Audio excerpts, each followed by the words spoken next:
Okay, so we're going to talk about pre-trib a little bit more, because with these whole predictions that we should be raptured before the 18th and that tribulation is going to start, people are very, very fearful right now.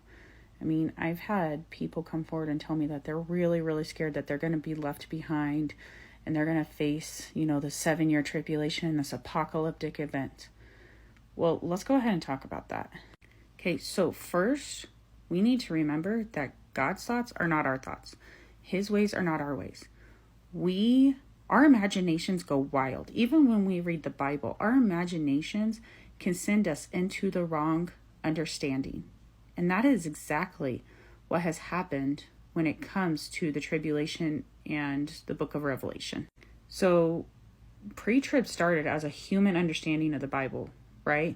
They did not have the spiritual discernment and to interpret what this said. They decided to interpret it in their own knowledge of in their own imagination. I don't know if this stemmed because they were fearful of what Revelation says, or simply because they just didn't want to have to go through a hard time, but it's not of God. Remember, his thoughts and ways are higher than our thoughts and ways. When we choose to take the Bible and understand it in our own understanding, it opens the door for the enemy to deceive us because it's not planted in God's truth. The enemy takes our weaknesses and he uses them against us if we choose not to abide in truth. Or if we just simply don't understand the truth yet. He will use it until we can come into the knowledge of truth. And then when we come into the knowledge of truth, we gain faith and we gain confidence against the devil and confidence in God. So false predictions of the rapture has been going on for centuries, since 640 AD. And each time something stupid comes up, okay? So at one point, they got rid of all their possessions dressed in white garments, which the Bible does talk about white garments, but it's not physical white garments. It is Jesus clothing us and getting rid of our unrighteousness and purifying us. Those garments are a sanctification and purification. But these people, in their own knowledge, decided to dress themselves in white garments for the wedding feast and sit on top of a mountain, having gotten rid of everything they owned. Guess what? Rapture never came. And then we have all this biblical math going on. Well, because it has to be so many years from this date, and this has to happen, and this has to happen, so it has to be this year. And do you know in 2021, it was supposed to happen also based off that biblical math? And now here we are again in 2023 with that same biblical math, and it's claiming to happen. How many of you think it's actually going to happen? Because it's not. I mean, centuries, you guys. This has been going on for centuries. And like the Left Behind series, it was produced based off of this human knowledge. Okay, obviously they were not being led of the Holy Spirit when they made this video. It was for entertainment. But guess what it did? It caused fear in people. People don't recognize that they fed themselves this entertainment, and now it is producing this apocalyptic fear in them. Okay? So that's why we have to be very careful of what goes in our eyes and in our ears, because it does come back. It plants a seed in us, and it does come back to bite us if we're not within the truth. So now we are stuck in the cycle because a lot of people choose not to believe the truth. We are stuck in the cycle of the consequences of them constantly fearing, getting rid of their jobs, getting rid of their things, and believing the world's going to end. But that's not bearing the fruit for Christ. That is not bearing fruit for God. 1 John 4 first explains and tells us to test the spirits, for many false prophets have gone out into the world. Okay, so first is telling us how to test the spirits to make sure that we are walking within the truth. Then, starting in verse 7, it explains that God is love. Okay, and in verse 17 through 18, it tells us that when we are perfected in love, okay, now knowing that God is love, perfected in God, that we will have confidence on the day of judgment.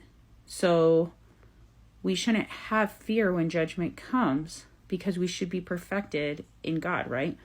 That there is no fear in love or God, but rather perfect love casts out all fear. So if this thinking is producing fear in people, is it truly a truth from God? No. And this way of thinking is playing havoc on people's minds that have not been perfected in the knowledge of God or his love, his character. Okay? So these people may truly be seeking God, may be wanting God. They don't have quite the understanding of God's character yet enough for them not to be fearful and for them to know that, hey, this isn't biblical. This isn't going to happen. Okay? Unfortunately, it is playing on them and it is causing this deep-seated fear, which obviously is not of God. Not only that, but this is a massive distraction from the enemy. So it's for the people who are fearful, it's distracting them from learning the truth so that they can be perfected in God. Okay, their minds are on rather like whether they're going to get left behind, if they're going to have to deal with apocalyptic events, and it's off of God. Okay, whereas the people who may not be fearful, who still believe this, it's still distracting them from the truth and having them come to the truth of Christ and be remade and reborn in him. This is just a major distraction from the enemy to keep you out of God's will for your life. Okay, and we have to remember tribulation means suffering. Wrath is God's anger. In Nahum, it tells us that God saves his wrath for his enemies. Okay? So yes, there will be wrath on the people who are enemies of God. But never in the Bible does it say that his people will not go through tribulation. They are not the same thing. People keep putting them together as the same thing. It is not. God's people have gone through suffering and tribulation all the time, ever since the creation of the world. Okay? They have always, especially after Jesus rose again, they went through horrible tribulation. But God protected them, kept them safe, and got them through it the entire time.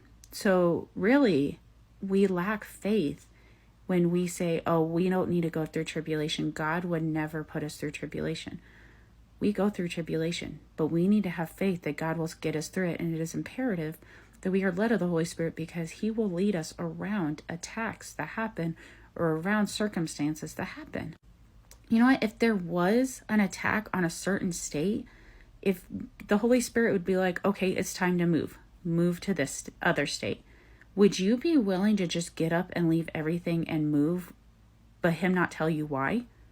Because he wouldn't sit there and say, oh, there's going to be some form of attack on this state. He would just tell you to get up and move. And then later, you would be entirely grateful if you did move because you would have avoided the attack, right? That's exactly why we need to be led by his Spirit. That is how he delivers us and protects us from harm. And yes, wrath is for God's enemies. So one day, God's enemies will feel his wrath. So what's going to happen is Jesus is going to come on the clouds. He's going to take us up immediately, and he's going to fulfill the wrath. After we are taken up, he's going to immediately fulfill wrath. This is not a 2-time secret rapture event. Okay. So Revelation 1:7 tells us, behold, he comes on the clouds, and everyone will see him, including those who pierced him. So that means believers and unbelievers will see him when he comes on the clouds. There's going to be no secret rapture. So to anyone who is afraid of not being raptured and for any reason thinks that like after the 18th, oh, they weren't raptured, don't believe that lie. Okay? Just seek God, seek what he wants, get perfected in God's love, get perfected in God's character, and you'll start understanding the truth. Because Revelation tells us that all will see him when he comes on the cloud. So if he came, you would have seen him as well. Have a great day.